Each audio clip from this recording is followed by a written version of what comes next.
Welcome to another chilling episode of Serial Killer Files by Skoob. I'm your host, Arthur Morgan, and today we're diving into the shadows of 1950s America to uncover the disturbing story of Harvey Glatman, a man whose quiet demeanor masked one of the most calculated and methodical serial killers in American history. Known by two haunting monikers, the Lonely Hearts Killer and the Glamour Girl Slayer, Glatman's crimes reveal a terrifying truth about how evil can hide behind the most ordinary facade. This episode is brought to you by Skoob, and if stories like this fascinate you, there are countless more dark, gripping cases waiting for you on the app. Check the link in the description. Picture this. It's the 1950s in America. Post-war optimism fills the air.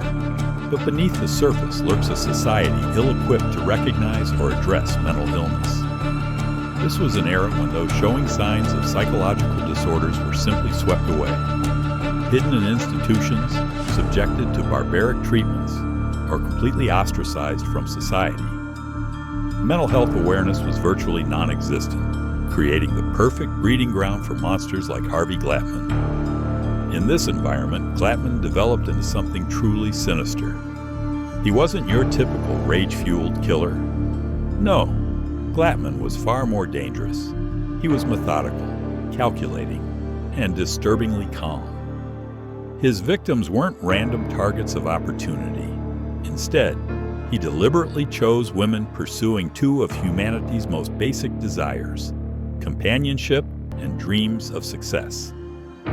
What made Glatman particularly terrifying was his ability to blend into society.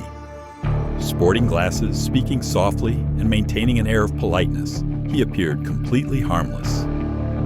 This unassuming exterior became his greatest weapon, allowing him to operate undetected for years while targeting society's most vulnerable members. Let me walk you through Glatman's chilling methodology. A routine so practiced it became ritualistic. His crimes weren't impulsive acts of violence. They were carefully orchestrated performances with him as both director and lead actor. Glatman operated under multiple aliases. Johnny Glenn and George Williams were his favorites.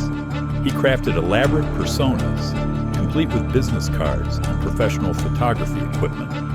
His hunting grounds were modeling agencies and what were called Lonely Hearts Clubs, early matchmaking services where desperate souls sought connection through personal advertisements. His target selection was ruthlessly strategic. Single women, divorcees, newcomers to California chasing dreams, anyone lacking strong local connections who might not be immediately missed. Once he identified a victim, the performance began. Picture this scenario. A young woman, perhaps struggling financially, receives a call from a polite photographer offering $20 an hour, significant money in those days, for a simple magazine shoot. The caller explains he needs models for detective magazines, scenarios where they'd be bound and gagged. It sounds legitimate, almost mundane. The photo shoot would begin innocently enough. Glatman would take genuine photographs, building trust, making conversation, appearing professional.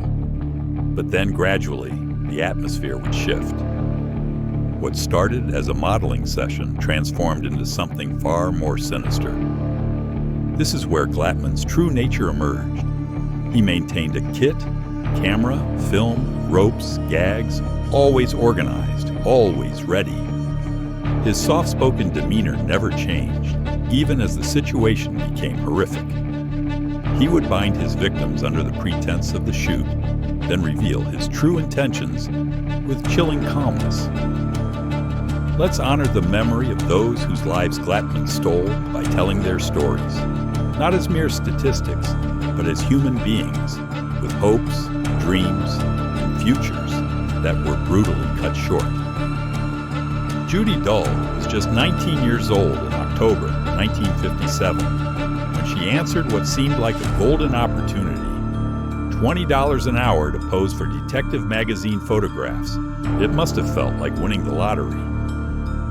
Judy had no way of knowing that Johnny Glenn was actually Harvey Glatman, and this job would be her last.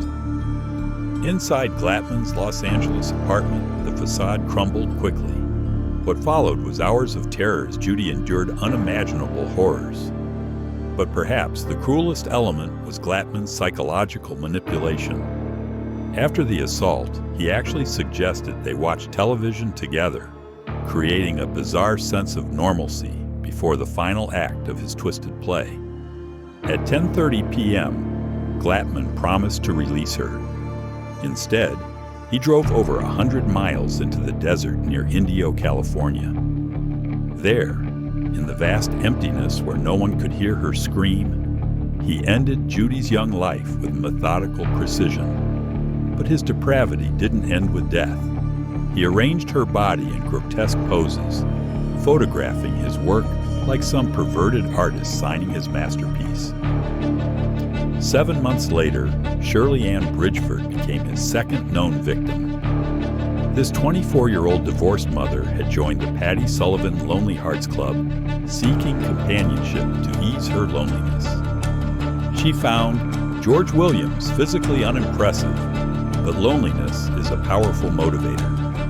What began as promises of square dancing and dinner became a repeat of Glatman's horrific ritual. There's also Dorothy Gay Howard, whose 1954 murder remained unsolved for decades. Found by hikers near Boulder, Colorado, she was known only as Boulder Jane Doe, until DNA testing in 2009 finally gave her back her name. While direct evidence linking Glatman to Dorothy's murder remains elusive, the similarities are impossible to ignore.